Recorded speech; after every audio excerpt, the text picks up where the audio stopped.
Closer to ourselves. Most of us hold beliefs in the divine, the supernatural, and the ununderstandable, spiritual, or the profound, for a variety of reasons. Living off the grid may allow us to come closer to those beliefs or to ourselves. I believe few things may bring life changing reflection upon us as isolation, scarcity, deep sacrifice, and bold trust in our nature, our teammates, and forces outside of our control. I believe when we depend less on the abundant commodities that surround us, when we miss a meal, or when we get away from our assurances, something within us is allowed to breathe and grow. A peace, a clarity, a spirit is nourished. Being imprisoned, impoverished, isolated, malnourished, and detached all allow us that inner nourishment for reasons I don't fully understand. Some may call it living on the edge, living within your means, or drawing self boundaries and discipline. Some recognize it as spiritual and divine. I believe these experiences, although not permanent, bring a new level of depth in most areas of our lives. Living off the grid may grow to be that in your life which brings you detached satisfaction, fulfillment, and unfettered trust in you, your community, and that in which you believe. At times I call it being closer to God. Other times I call it being closer to myself. Sometimes I just accept I don't understand it and I go with the currents. Other times I feel in sync with that universe and forge against much. Ultimately, I believe a balance must be struck, and it seems it's best for us to remain in the middle, remain in the struggle, to improve our forever imperfect nature, our environments, and our behaviors. Closer to God.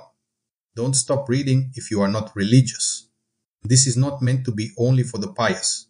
We are all believers in different things. But religious or not, I believe that living off the grid brings you closer to something much greater than yourself, whatever that may be in your life, to a more selfless, independent, caring, fair, helping, and compassionate version of you. Simply, I believe it brings you closer to a more wholesome version of you in all the good ways. For example, living off the grid turns away from excess, greed, materialism, selfishness, avarice, hate, unfairness, anger, stress, overdependence, and more. So in turn, you are forced to use more of your positive traits. Simply turn to the positive while avoiding the negative. I believe we become better individuals, in my words, closer to God.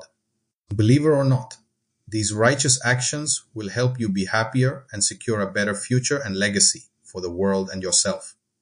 I'm not especially religious, and like all, I have had many moments of confusion, doubt, and turmoil in my personal spiritual and psychological life. But I have found that depending on artificial and material excess gives you only superficial glimpses of what is really important, each other, your neighbor. By taking care of your environment, leaving bread on the table for others, and only depending on that which is essential to health, we become more like our ideas of God. We take care of our neighbor. And I believe the best among us take care of our neighbor first.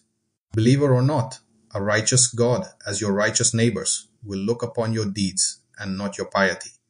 For the good you do unto others is what will make you better. The excesses you reject are what give you value. The actions you take to help are what will help you in turn. These are the true benefits of living sustainably, living away from society's many traps to bondage, living off the grid.